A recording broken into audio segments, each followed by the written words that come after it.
All right, Stochastic, here we go. It's your old pal EMac coming to you on a Saturday morning here. Well, I guess it's almost Saturday afternoon. Wait, it is officially Saturday afternoon. It is 12:01 p.m. here on the East Coast. I am joined by Greg Ehrenberg. I would say you are the host with the most, but I actually got to give that to Josh Engelman. Greg, his reads, the passion, the energy that he has on his videos, it's so engaging on the shows. It's so unlike Josh. I even sent him a note and said I was very proud of him. I thought he's been doing a phenomenal job. I've got to up my game now, clearly. There you go. Yeah. So we've been, adjusting some of the stuff around with baseball season starting. We did something new yesterday. I think you caught what it was, but Eric and I did like a 3-hour show yesterday where we did NBA Live Before Lock and MLB Live Before Lock back to back. We did the MLB show over on Playback while we're watching the basketball games. I liked it a lot. I thought it was really fun. I'm curious to see if there was any feedback from people in the YouTube chat about NBA Live Before Lock and MLB Live Before Lock yesterday. Because, I thought it was fun doing the show over on Playback where we could also watch the games. Now, most days we're not going to have NBA slate going on while the MLB slate is leading up, but it was cool that we were able to do it yesterday.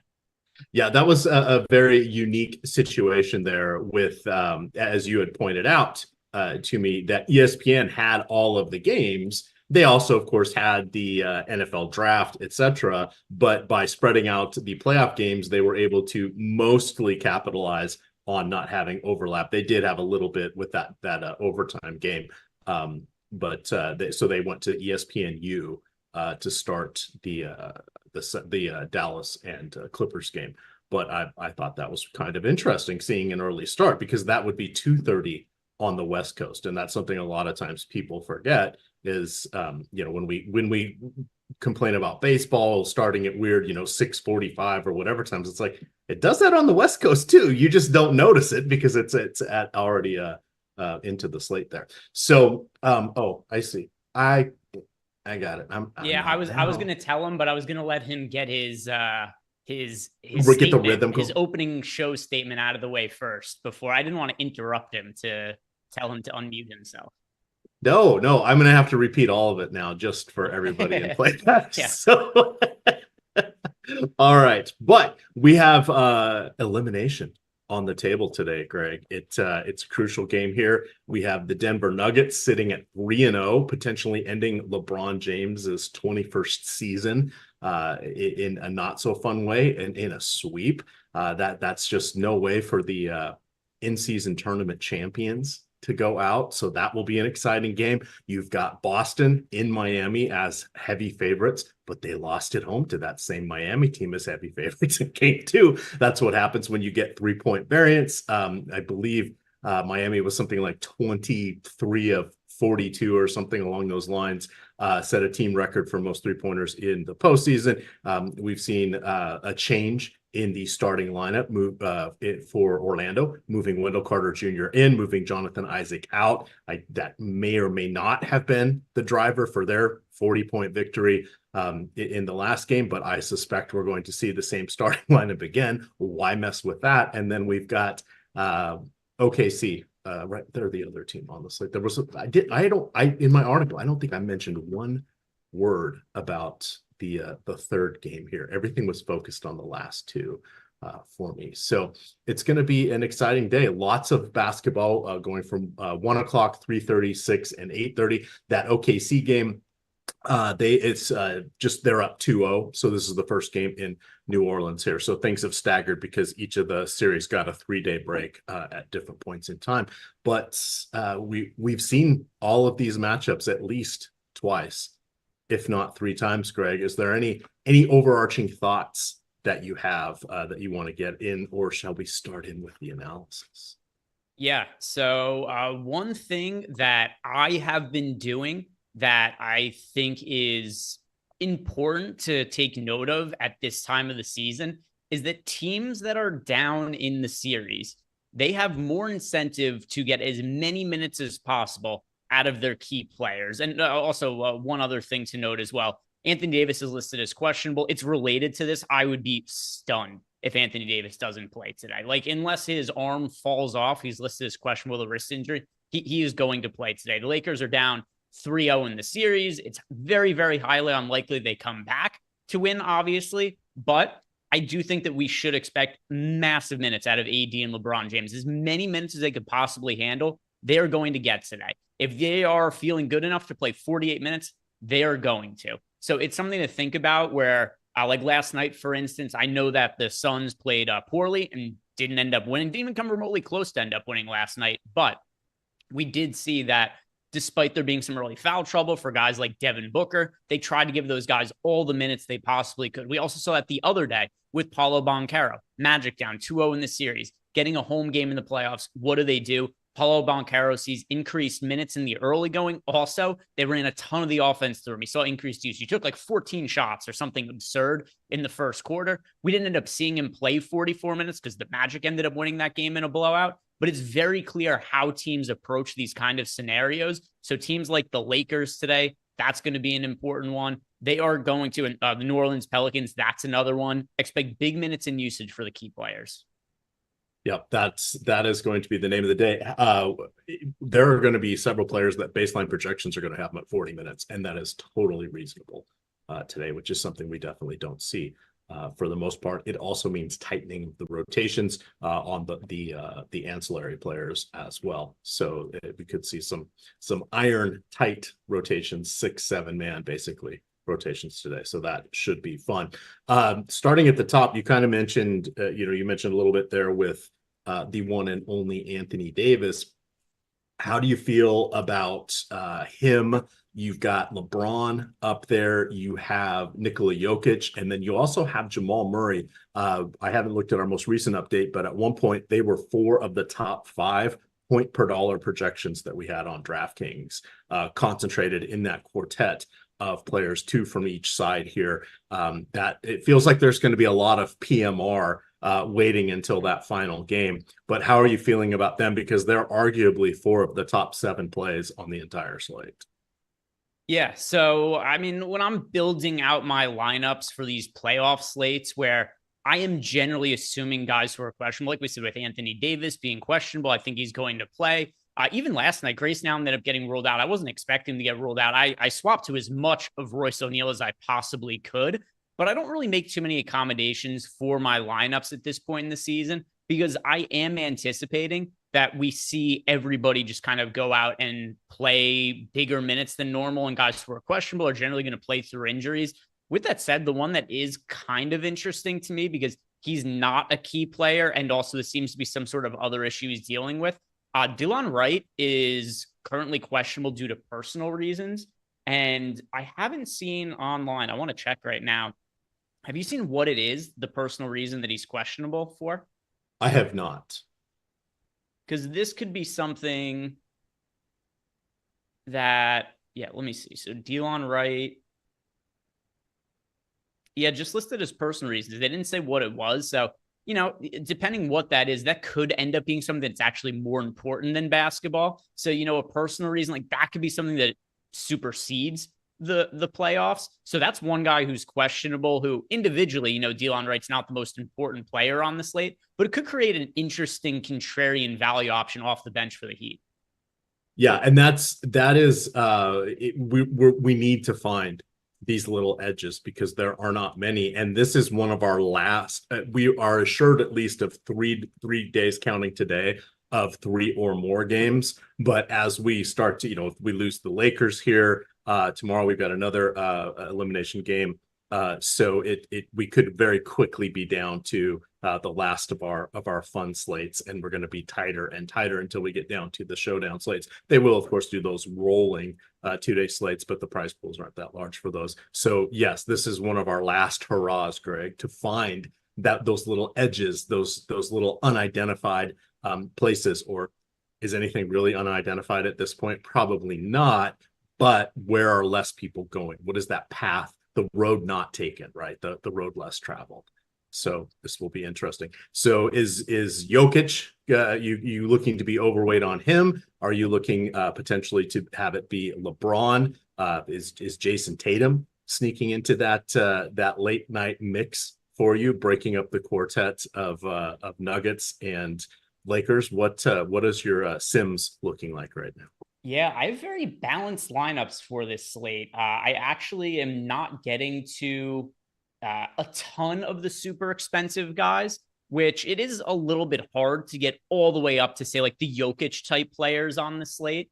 And the guy that I'm prioritizing the most as a pay up option, depending like what we want to call a pay up option, but it's actually some of the Pelicans guys. So CJ McCollum, Brandon Ingram, for the reasons I'd mentioned before, where the Pelicans being down 2-0 and this being a chance for them to work themselves potentially back into the series. It's also the spread for this game is only 1.5 points. This is a game that's expected to be very competitive. OKC favored by 1.5. So I really liked the Pelicans guys as pay up options. Once again, like I don't know if this is what you meant by pay up, EMac, but these are the guys who I'm liking the most in the expensive range. But if you're talking about like the real studs like Jokic, AD, LeBron, my favorite of those guys is Anthony Davis. He's the one that I get the most of. And part of it is because if you look, and I see Jacob put our projections on screen and playback here as well, is that you do have Jokic obviously projected for more fantasy points than Anthony Davis. But because of what I said before, I think Anthony Davis has a higher minute ceiling. I think there's a realistic chance that Anthony Davis is going to play like 44 minutes today. That certainly would be something. The other thing that is that I think, I don't want to say we forget, but it certainly feels like that. 4 blocks in game 1, none in the last 2, 1 steal in each of the last 2 games.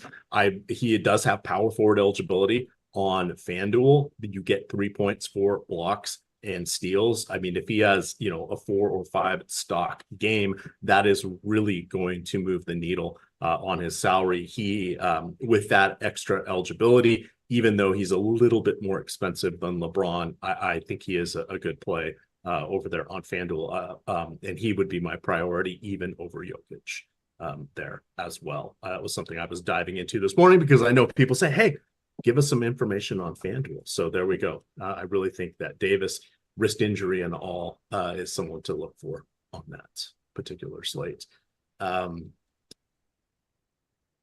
So looking at Jokic, triple-double is definitely in the cards. Basically, that's what he is averaging.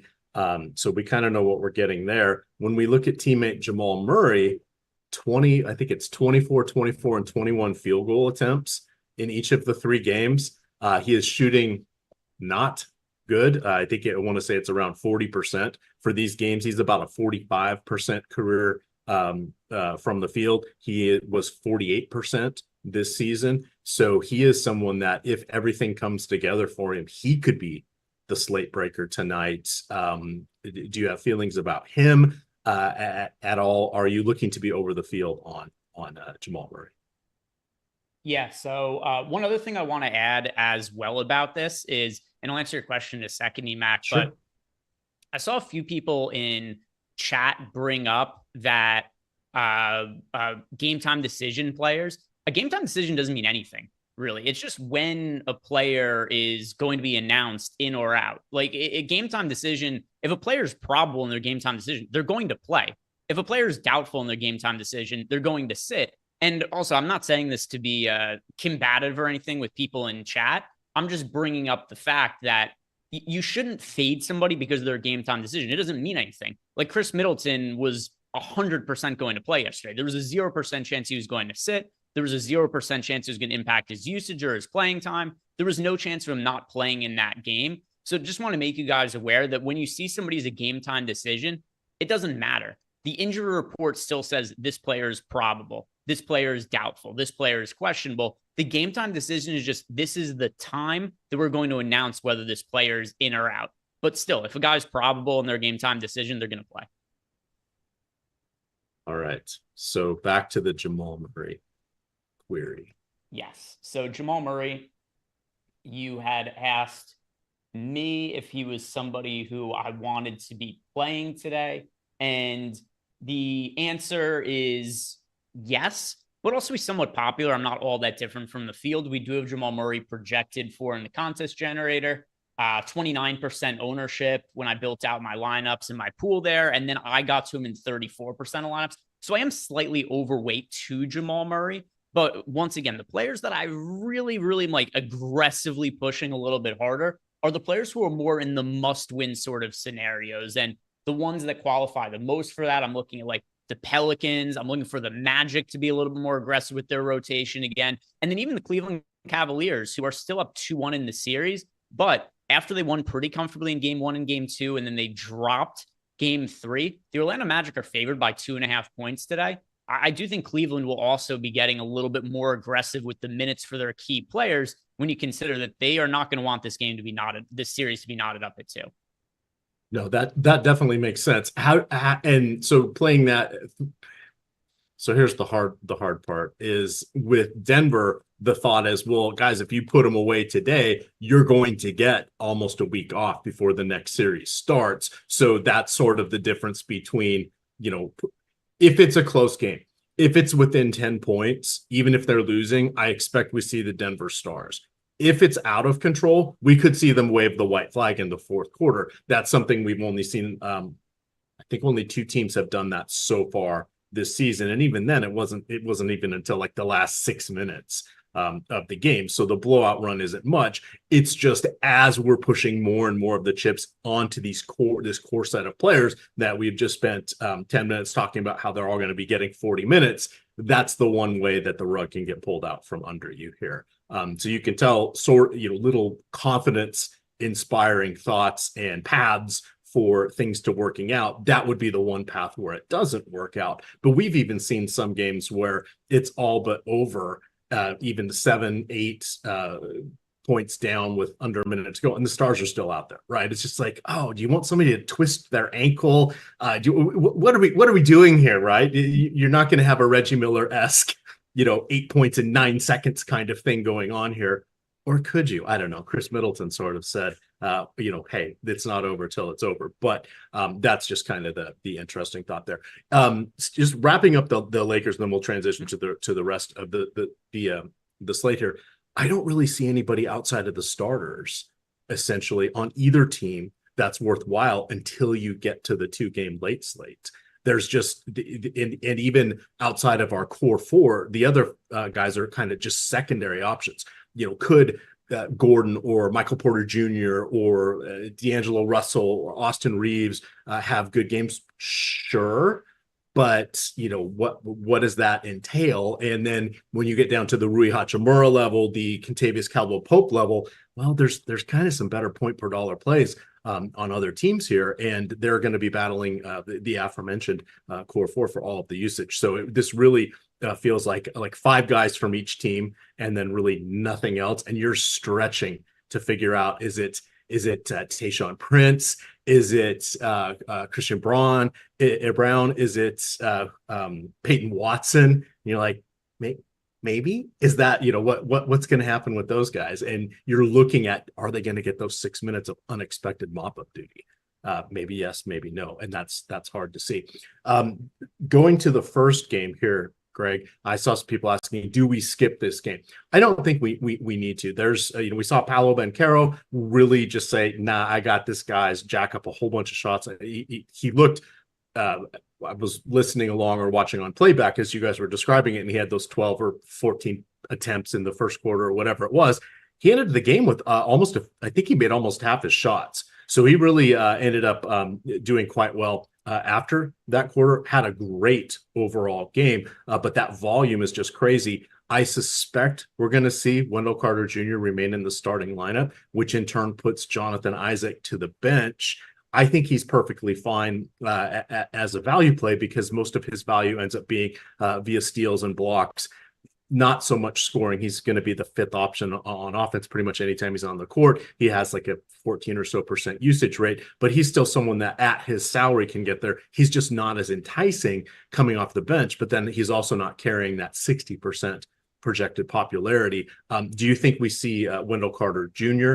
Remain in that starting lineup? How do you feel about Banchero? You think he can lay down another monster tonight or this afternoon? Yeah, so I do think it's a pretty interesting question. My expectation is that Wendell Carter Jr. is going to start, even though he sucked last game. I'm sure people up in arms like, hey, he was the biggest bust ever for DFS purposes last game. But that's generally not how teams view their playoff rotations. They started Jonathan Isaac in game 1, they lost. They started Jonathan Isaac in game 2, they lost. They started Wendell Carter Jr. in game 3. They won. Therefore, I think Wendell Carter Jr. starts again today. And if we look at, let's see, what is his most recent projected ownership? We have Wendell Carter Jr. Yeah, so Wendell Carter Jr. projected for sub 30% ownership today. Assuming he does stick in the starting lineup, I think he's a pretty interesting option. Now we're getting him at decreased ownership relative to what he was projected for last slate. I don't, and once again, we're assuming he starts based on what the question you had asked. So we don't have the confirms. We do have the starting lineup. And my apologies, guys. I was writing the NBA article. I've already written the MLB article. So yes, we do have that starting lineup. I wasn't paying attention. Suggs, Harris, Wagner, Boncaro, and Wendell Carter, same as last time. 15 minutes ago, we got the Cavs, Garland, Mitchell, Strus, Mobley, and Allen. So same starting lineups for both there. So my apologies. Okay. I thought he was starting, but I also didn't want to be like, no, you're wrong. He's definitely starting. But you love telling me I'm wrong. You might as well do it. I'm old. I'm wrong. I yell at clouds. It's all good. It's all good, Greg. But I think Wendell Carter Jr. is a great candidate for a bounce back game today, because anybody who rostered him last game, the situation hasn't changed. The only thing that's changed is that he didn't play well last game. It doesn't mean he's going to play poorly again today. He's still getting first crack at minutes. And another thing, too, that Josh and I were noting while we were doing the playback show the other day is that he was on pace to play a massive amount of minutes, Wendell Carter Jr. He played a bunch of minutes in the first quarter. And then with him playing poorly, Josh and I were going back and forth, and we're trying to figure out, like, hey, when does he check in the second quarter? Does he check in at all? Does he check in with 4 minutes left? Does he check in at 6 minutes? He came back in the second quarter with 7 minutes left in the quarter. There was a scenario where if that game wasn't a blowout, the Magic winning, the Wendell Carter Jr. was going to play over 30 minutes. He's not a terrible fantasy producer, just had a bad game last time out. So I think that we're going to see this team continue to lean on Wendell Carter Jr., even though we individually played bad, just because the team had a good result. All right. You want to hit some super chats here? Right? Yeah. So we had a bunch of super chats that came in, and I don't think we've gotten, no questions in Discord yet, but lots of super chats. But if anybody has a question in Discord, at me and we could answer those after we hit on some of these super chats. But yeah, go ahead and read them. All right. Ace of Spades, tiers, top 2 options. Thank you, as he says. Tier 1, that's going to be easy. It's Davis or it's LeBron. Tier 2, I think it's pretty clear. It's Paolo Banchero. If you want to get a little bit different, I think it's Bam Adebayo. I like Donovan Mitchell in tier 2 as a contrarian option. I think everybody's going to go to Paolo Banchero. Donovan Mitchell has been a better fantasy producer than Banchero for the entire season. And I understand projecting Banchero better after the kind of role he played last game. But I think Donovan Mitchell is very live to play an increased role today. Alrighty. For similar reasons, I like Bam Adebayo as the contrarian option there. Tier 3 gets a little bit interesting here. You've got the top 4 options all separated by 1.5 in McCollum, Ingram, Jarrett Allen, and Jaylen Brown. Do you have a favorite? Yeah, tier 3, McCollum and Ingram. They're down 2-0 in the series. I think both these guys are looking at 40-plus minutes in big usage. All right. Tier 4, I think it's going to be one of the Thunder, Chet Holmgren or Jalen Williams. I would lean towards Jalen Williams. I'm going to say, the same for me. If Chet actually gets unleashed to play big minutes, his ceiling is ridiculous. They've been super, super cautious with playing time, but Chet's my favorite option in this tier, and I agree, followed by Jalen Williams. All right. Tier 5, top 3 are all separated by a point. You got Michael Porter Jr., Aaron Gordon, Jonas Valanciunas. Is today the day that Jonas Valanciunas does not go out there for a negative 20 on his plus minus? Does he get limited minutes today? Could be. It's a possibility. Valanciunas is tricky because he's not particularly good in real life. He's an overall net negative player based on like any advanced net metrics, but he's a really good fantasy producer. So it's really difficult because there is going to be a playoff game at some point where Valanciunas plays like 16 or 18 minutes and all the rest of the center minutes end up going to Larry Nance instead. So the upside for Valanciunas is pretty crazy high. But yeah, there's a lot of volatility there. But tier 5, my favorite options are Aaron Gordon and Michael Porter Jr. All right. And then tier 6, it's actually another tight one here. You've got Suggs, Jaquez, Herb Jones, Josh Giddey, all kind of bunched together there. Suggs has the best median projection. Giddey is the most terrifying. His minutes have sort of been all over the place with 20 in the first game, 26 in the second. He did have those issues in the middle portion of the season where he was barely cracking 22 minutes most games as a starter. I'm a little nervous about him. I think I'd lean towards Suggs, but Jaime Jaquez is a strong secondary option in my opinion. Yeah, it is Suggs number one for me, and same with you, Jaime Jaquez Jr. too. All right. Echo would like to know your top plays by position on DraftKings. Top 5 players by position. Wait, so what's the? Sorry, I confused too there. Top plays by position on DraftKings. Okay. Yeah, I was gonna say my 5 favorite guys at each position. That would be no, that's kind of the next question. I was looking at them both at once there. My apologies. Yeah, I was gonna say that would be a very, very not valuable answer for me to give you because I'd be just reading off like the player pool that's remotely a possibility. Point guard, that is Jalen Suggs for me on DK. Shooting guard, that is Brandon Ingram. Kind of odd position eligibility for Ingram, just point guard and shooting guard. Small forward, that is Franz Wagner for me. Power forward, Aaron Gordon. And then at center, that is Wendell Carter Jr. All right. And then flipping over to FanDuel, the blue side here, we've got back-to-back questions. Michael McKinney is interested in the 5 best cash game plays or single entry type plays. Okay, so first I'll start with the cash question. And then we'll look at the other one. But starting for cash games over on FanDuel and starting at, let's see, where do we want to go here? 5. I have to pick 5 guys. I'm going to also let some of the ownership dictate this because there are a lot of good-looking options on FanDuel. There's a lot of players who are underpriced. Aaron Gordon, CJ McCollum, I definitely think you want them in cash games. Paulo Banchero, he's somebody who's going to be, I assume, crazy popular in cash games after we did last time out. So I do think you want to, and also he projects really well, but I think that's another reason you want to be there. You don't want to not be playing him when the field's there really heavily. Franz Wagner's another one, and then Herb Jones for me as well. Those 5 I'll call your 5 must play guys in cash games. Right. Do you have a single entry option that you'd like to make a slight pivot, a little bit of a deviation away from the masses? Yeah, let's see. And I'm hoping it's Jason Tatum. That would kind of be a direction I would consider here. You know what's funny? Nobody's playing Valanciunas on FanDuel. He's popular on DraftKings. He isn't on FanDuel. We just talked about all the upside he has. He's projected for single-digit ownership on FanDuel. We talked about the volatility, and yes, there is a possibility that Larry Nance plays more than him. But we know the kind of fantasy upside Valanciunas has. If he's really going to be like sub 10% owned, I think that's somebody to look at in tournaments. All right. Expanding the scope a little bit, how are you feeling? What are some of your other top tournament options on FanDuel? All right. So top plays by position on FanDuel. At point guard, that is Jalen Suggs. Shooting guard, that would also be Jalen Suggs. So I'll go CJ McCollum. Small forward, Brandon Ingram has small forward eligibility. So I'll go with Brandon Ingram. Brandon Ingram is point guard, shooting guard on DraftKings, small forward, power forward on FanDuel. So if you're playing both sites, you can play him everywhere except for center. But small forward, Brandon Ingram, power forward, Aaron Gordon, and then center, I'll go back Wendell Carter Jr. All right. And then wrapping up our super chats, and then I'll hit a couple of our Discord questions. Tupelo Joe would like to know your 3 must-haves on DK. Yeah, let's go back to the DraftKings lineups now. All right, so the DraftKings side of things. 3 must-haves on DK.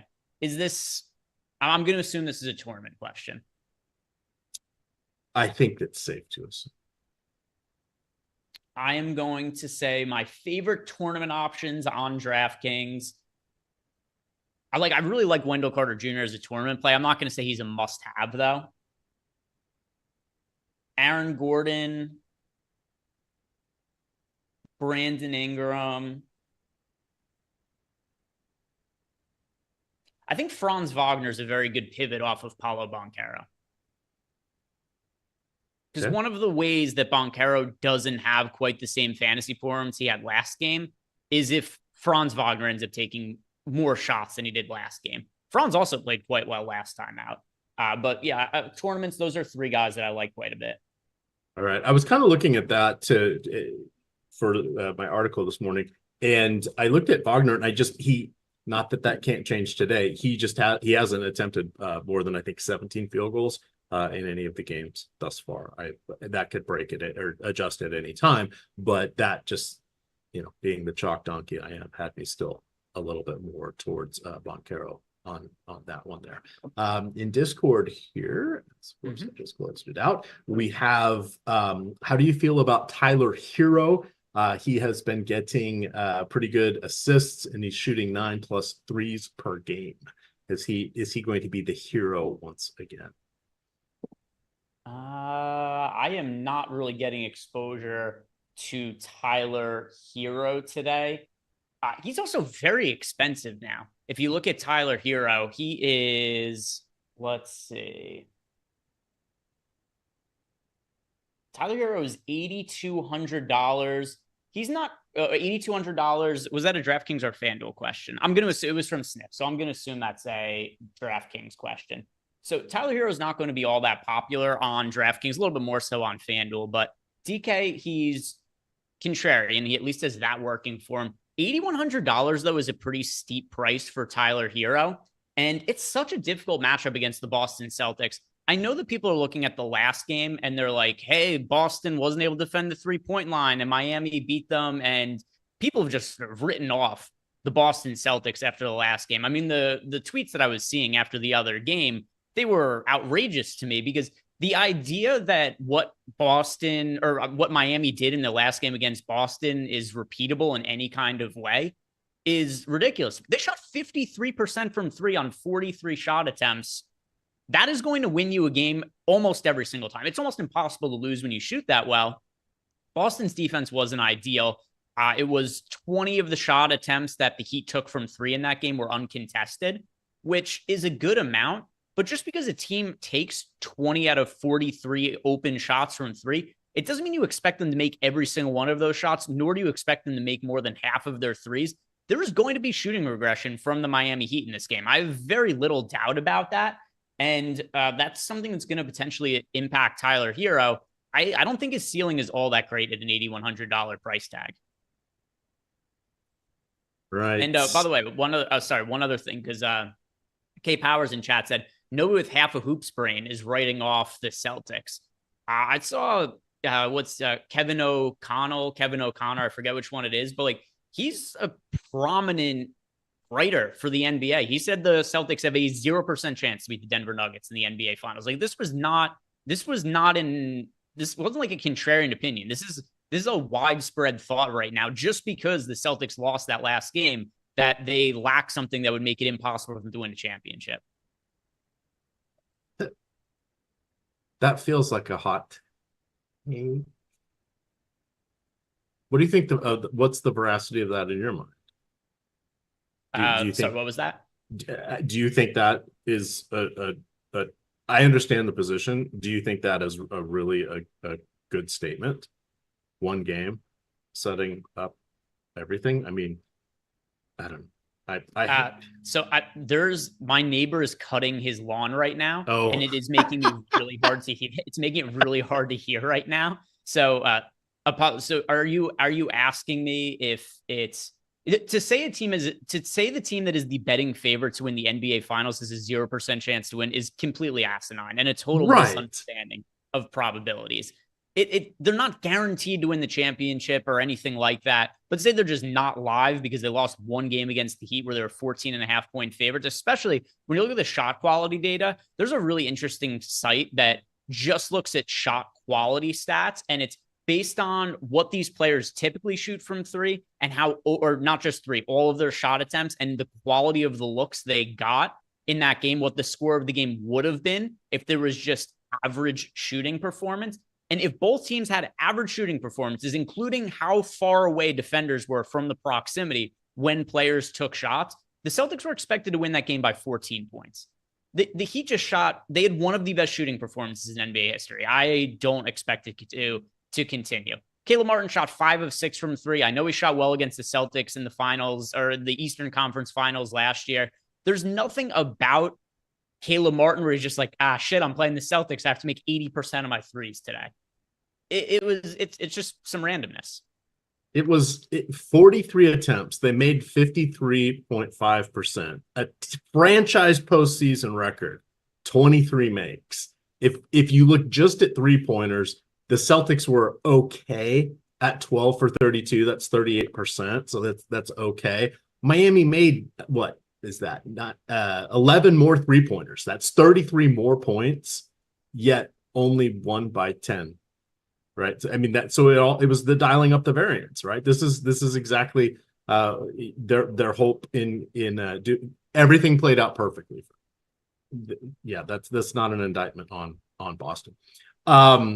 Sean is asking, hey gents, what are the best values on DK? So let's sort of flip the script here. Let's look at the cheaper players on both sides, sub 5K. And I'll look at the $11 and lower on Yahoo, just because I know you aren't familiar with that site. That's how you know EMac's hand building his Yahoo lineup right now, where he's like, hey, I know you guys didn't ask it, but I'm gonna tell you who the best value play is on Yahoo that nobody's asking about. Sotex did ask. He did ask. He plays over there as well. So but let's see. We had Sean ask, where's the best value on DK? So what price point are you giving me? I would think 5,000 or less is a fair price point. People are going to get mad. People are going to get mad about this, but Wendell Carter Jr. Okay. Is that for both sites? Do you have a favorite on FanDuel? For FanDuel, same price point? Yeah. Yeah, I'll say Wendell Carter Jr. there as well. He's 4,600. All right. I would say it's on Yahoo, Nikola Jovic. He is 10. He's power forward. Jonathan Isaac is power forward. He is 10. He'd be my second choice. KCP would be my third choice, but he is shooting guard, and there are other good shooting guards out there. I would wave off Larry Nance and Moritz Wagner, because that's going to take away your center spot. You don't want to do that. All right. Oh, Greg the Gifted. I see you have you're in chat there. Are you calling me the GOAT? I appreciate that. EMac 2024. We've also got some questions in Discord that I wanted to go back and answer. JW asked us for a DraftKings single entry core. Yeah, so overall, I would say like core options for DraftKings for me: Wendell Carter Jr., Aaron Gordon, Brandon Ingram, Jalen Suggs, CJ McCollum. Those are players that I like quite a bit for large field tournaments as well as single entry on DraftKings. Is there anybody that you would add to that, EMac, as a core play for single entry on DraftKings? I want to see where I land on Nikola Jovic is the guy I'm curious to see, and then I want to see where DeLon Wright pops up, and then Najee Marshall is the other one. I have not pushed simulate, but those were guys I thought could be a differentiation path. The Sims, if you guys aren't aware, that is the rage that's sweeping the nation, but we have those available here at Stochastic, one of the sites that is sort of pioneering that. There are several that are in the mix on that now, but it's the next wave after the fantasy optimizers, which were the begat by the overall projections. The other one, the other player that I'm not sure what to do with is Jose Alvarado. So if I'm looking for an extreme punt, the challenge is it's all about being Grand Theft Alvarado. And if he's not getting steals, which he really hasn't in this series, I mean, through 2 games, he has 1 steal. He gets to be a little bit of a disappointment, but he is someone that is starting to fall down the salary list. So he is someone like sort of another off the board play that I was curious to see where they will come out in my sims. Would you like? Let's see, what else did we have here? It was Mr. Here we go. So we got Mr. BBMG in chat said that he's stuck between a possible D'Lo bounce game or a bounce back game or fading the Lakers side altogether. What do you guys think? It doesn't have to be one or the other. It's not like your options are D'Lo or nobody from the Lakers. Here's the issue that I have with D'Angelo Russell. I am not really getting to him in lineups. There's obviously potential that he has a bounce back game. And if D'Angelo Russell comes out and he's knocking down his threes, he's going to get a bit of an extended leash. But I think there's a very wide range of outcomes with his minutes. And there's a lot of guards today that I feel very, very confident in playing big minutes that are better options than D'Angelo Russell. Most notably, guys we've already talked about, like Jalen Suggs, CJ McCollum, Brandon Ingram, who's point guard, shooting guard eligible over on DraftKings. So when it comes to D'Angelo Russell, this is also not the first time he's been benched in the playoffs by the Lakers. Do you remember last year? It happened all the time. All the time. I don't even think he's a guaranteed to start today.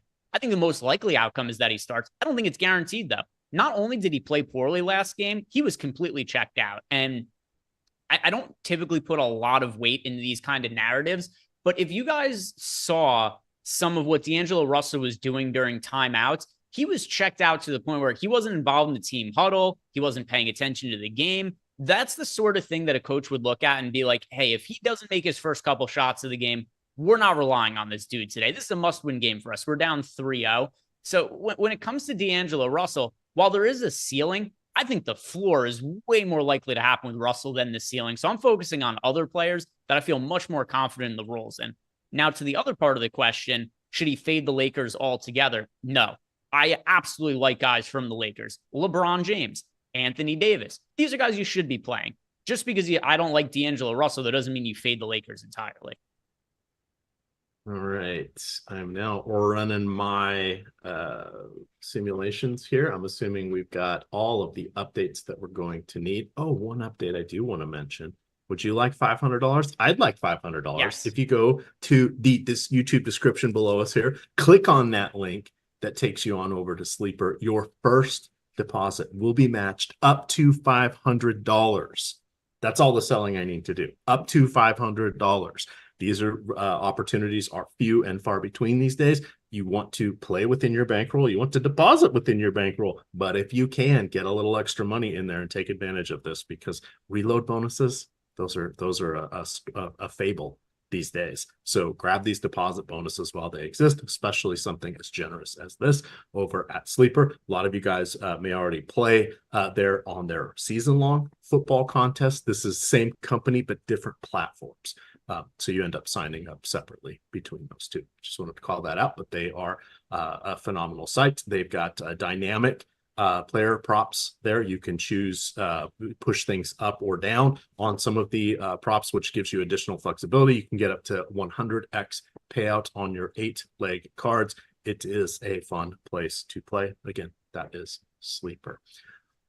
All right, Gregory, do you think we have all of the updates we are going to get? There's nothing earth-shattering, no COVID testing that we have to worry about anymore. I think we're solid. This is it. I'm gonna push run. Are you ready?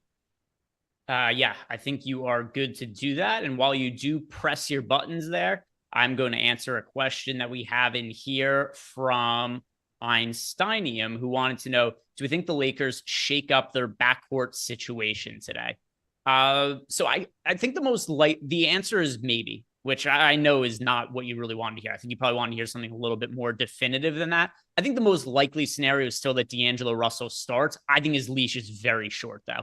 And considering that D'Angelo Russell is somebody who doesn't always play the best defense, takes bad shots at times, I think the likely scenario we're looking at is that D'Angelo Russell starts and then ends up coming off the court pretty early if he doesn't make his shots and play well right out of the gate. So I think the starting lineup stays intact. It's not a guarantee, but I think most likely D'Angelo Russell starts and has a very quick hook. I mean, last game he started, they played him 24 minutes, and instead they ended up giving bigger minutes off the bench to a handful of guys, but it didn't really make anybody incredibly viable for DFS, where here's what the point guard minutes or the guard minutes looked like for the Lakers last game. We got 24 minutes out of D'Angelo Russell. We got 22 minutes out of Dinwiddie, and we got 20 minutes out of Gabe Vincent. And then Also off the bench, Torian Prince played 20 minutes. That doesn't make any of those bench guys particularly viable. So what happens is, even if we do see reduced minutes for Russell, I don't think it makes somebody off the bench a great option for the Lakers. What potentially changes is if they decide to say we're starting Dinwiddie over Russell today, or they're starting Gabe Vincent over Russell today. I don't think that's going to happen. So these bench guys for the Lakers, unless one of them starts, not somebody that I'm really dying to get into lineups.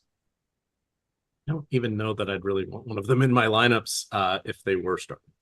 That's how dicey I think that is. Tito Wilson, I see, dropped in a super chat. Oh, there we go. What is Wendell Carter Jr.'s projection? What is his projection? Let's see what we have on. I know what mine is. What do we have? He is 21.6, 21.16 on DK, and he is 21.06 on FanDuel. So right in the line with 21 fantasy points. No bonuses and not many blocks. I will also add that having that projection for him is going to get him into a lot of your lineups. And I think it's still on the conservative side. We have Wendell Carter Jr. projected for 24.5 minutes. If you're asking me what I think his minutes range is, I think he is more likely to play more than 24 minutes than he is to play less than 24 minutes as the starter. So I know he was terrible last game, and that is something that is going to make people uncomfortable clicking that button. I'm already seeing people in Discord like, oh, do we have to play Wendell Carter Jr. again? You don't have to. I'm not going to force you to. And he played 25 minutes in a blowout last game. He didn't even get run towards the tail end of the game, like hardly played in the second half, still played 25 minutes.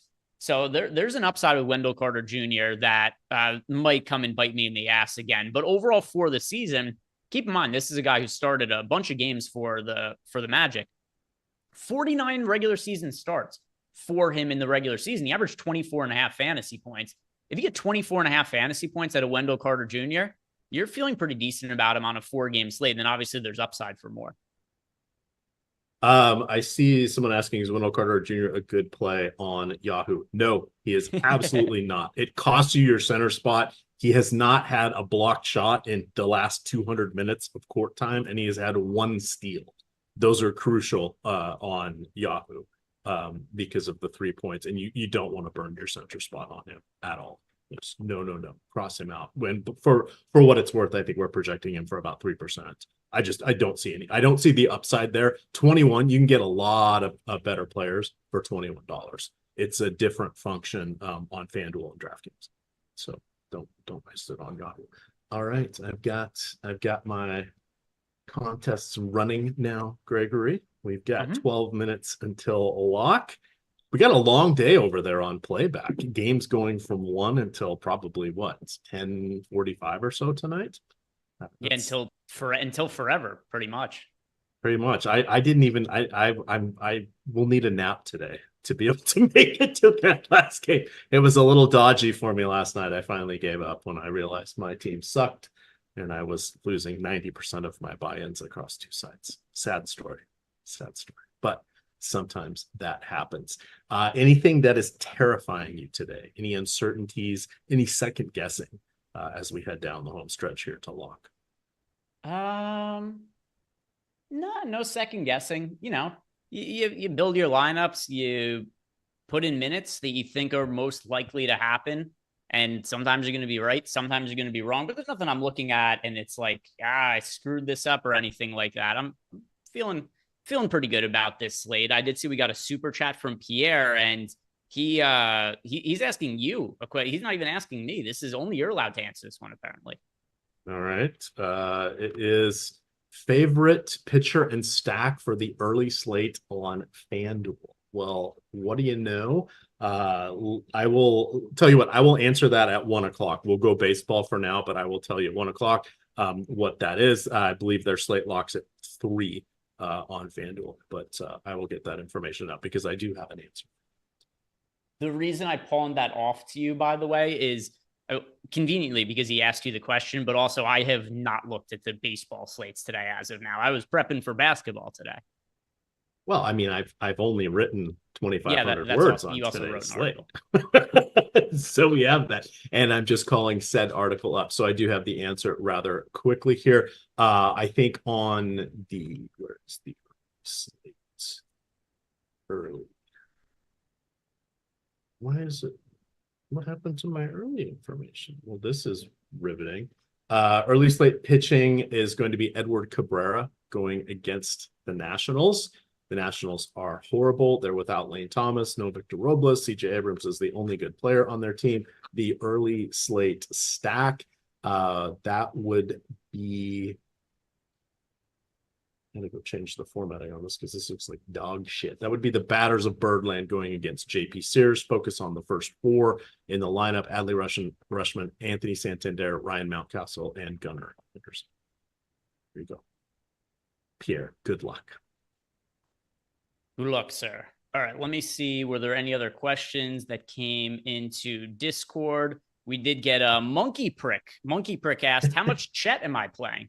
Well, Mr. Prick, let's see what I have for my exposure to Chet Holmgren. I have Chet in... Oh, Chet's actually a pretty good contrarian option. I have him in 28% of lineups. We have him projected for ownership in the teens. So I like Chet as a contrarian option. I have 60% Jonas Valanciunas, Greg. That feels a bit aggressive.